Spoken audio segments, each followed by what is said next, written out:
Hello, North Georgia Toyota fans. Ben Ward here, your social media and community relations manager here at North Georgia Toyota. So we actually started a series a while back called the North Georgia Toyota Tech Talks, an original series that we tackle on issues or very important maintenance things that you need upkeep on your Toyota vehicle or really any of your vehicles that you own. But we just like to do it here at our dealership, and we want to spread our knowledge out to the world and share it with you guys.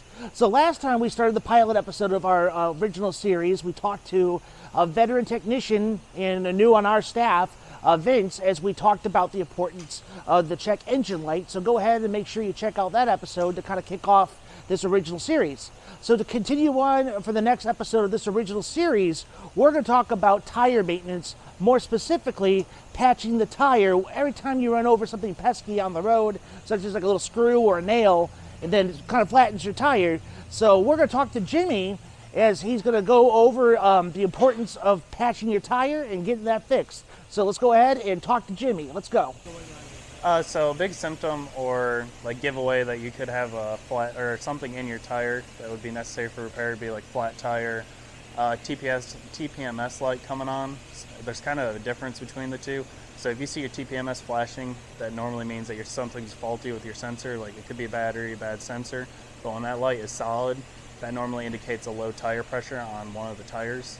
Now on your heads-up display, it'll show you 9 times out of 10 which tire exactly is low. So looking at this tire, for example, if you have a nail in this tread right here, that won't be repairable. Unfortunately, it'd be too close to the sidewall, and our tire patch won't be able to make a good seal on it. So a good rule of thumb is if it's in this inner part of the tread right here, that will be repairable. Oh, okay. Awesome. But one thing to keep in mind that is important for tires, especially repairing them, is the age. So Toyota does, if it's older than, so this year's 2025, if it's 6 years from 2025, that tire is non-repairable due to like the dry rot, wear conditions, stuff like that. If the tire is under 330 seconds, we do not repair those just because it makes more sense to get the customer to get a new tire compared to having the customer spend the money on a tire that is at the end of its life. So one of the improper methods to patching a tire would be, I know they're sold very commonly at like Walmart, Dollar General, stuff like that, the rope plug kits. Those are not necessarily good repair techniques. They can cause the hole to split, making it wider. So what we use is this right here. It's an actual tire plug. I'll show you. You drill a hole, ream out the hole, and this goes into the hole, and it covers a area from where the hole or the flat or the nail of the pennant could have made the hole, and this plugs the hole. And yeah. Okay, so we've already broke the tire off the bead of the rim. So now what I'm going to do is, this is called the duck bill. I got the duck bill directly over the sensor to protect the sensor and keep it from breaking. I'll take the tire bar, stick it into the tire and pull it up kind of like that. And I'll spin the tire machine.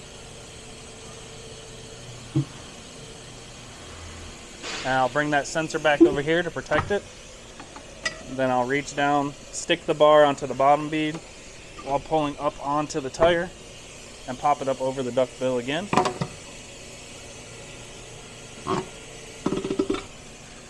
Then once that's done, I'll take the tire and move it over here to our tire holder. I'll locate the nail that's right there in this tire. Ooh. So then I will find a pair of pliers and try digging that nail out.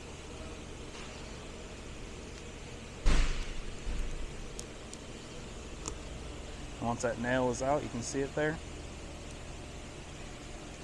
Now looking at the tire, you can see where it's kind of left the hole from where it was penetrating through. So we will take this tool, that's the tire reamer, and we'll stick it into that hole.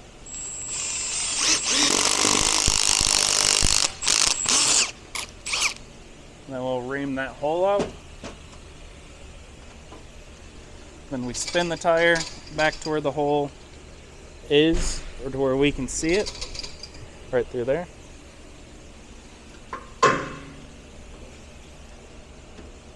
Then we will take this die grinder here. but you'll take this die grinder, and the surface where the hole is, you want it flat, and you kind of want to score the surface, so that way when you do the rubber cement and put the patch on, it has something to adhere to.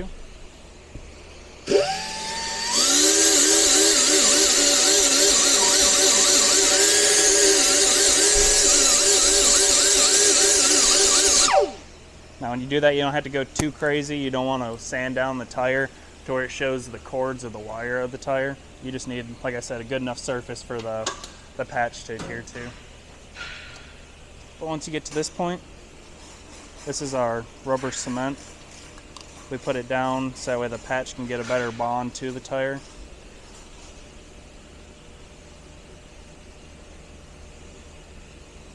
Something like that. Then we take our patch and open it.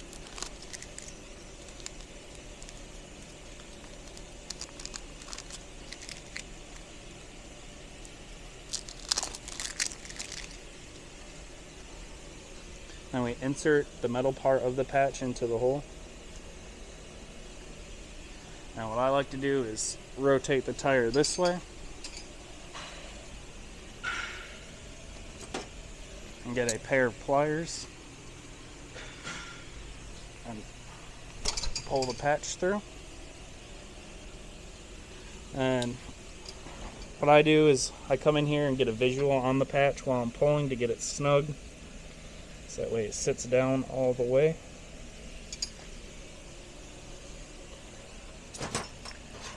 Then once that's done, this right here is the patch roller that kind of helps push the flat part of the patch down completely.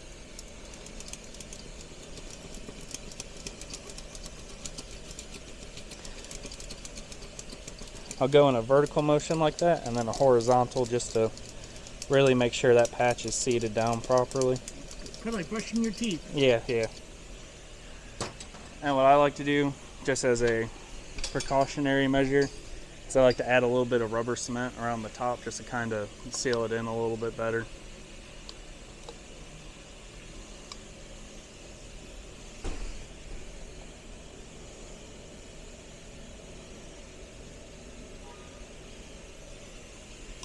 Like that. And now the process for doing the patch is complete. Now we got to remount the tire back onto the rim. So I'll get this. This is our tire soap. It's for lubing up the bead of the tire to help it go on a little bit easier.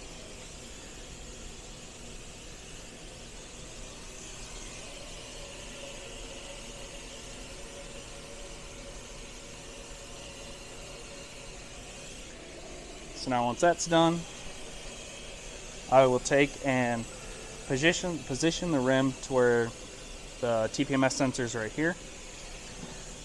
Angle the tire like that and bring down the duck bill. I'll put the bead of the tire on the edge of the duck bill right here. That's to prevent the bead from ripping or tearing. And I'll slowly spin the machine. The tire will pop back down. I'll spin the rim again until that TPMS sensor is about right there. And same process with the bottom one. Spin it slowly until it pops on. And that's it. Now I got to air up the tire and get the tire on the bead again. I like to clean off the tire soap and make it not noticeable that we were in there. Pop. Yep.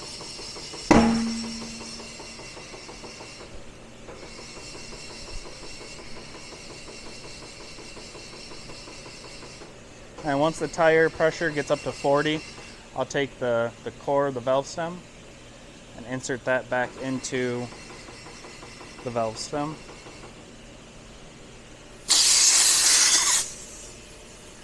Like so. And this you don't want to over tighten, just kind of snug it up with your fingers. I'll check the tire pressure again. That's about right at 36. So I'll take that off and reinstall our valve stem cover. Now I'll take the rim off the tire machine and turn the patch up like that. come over here and spray it with some soapy water just to verify that we did fix the leak. And I don't see any bubbling going on. So I'd say that tire's fixed now. Now after you check the tire for leaks, you take a pair of cutting pliers and you snip that tail off. And now the process for repairing a tire is complete. And that, Toyota fans, is how you patch a tire for your basic tire repair. If it's doable to get that patch on and make sure it's like a like new condition for your tire to be back on the road as you continue driving that Toyota of yours. And we cannot wait to find out what we're going to do next. So if you guys have any questions that you want us to tackle for any topics, please leave in the comments below. Message us on social media or reach out to me personally, Ben Ward, at bward@northgeorgiatoyota.com.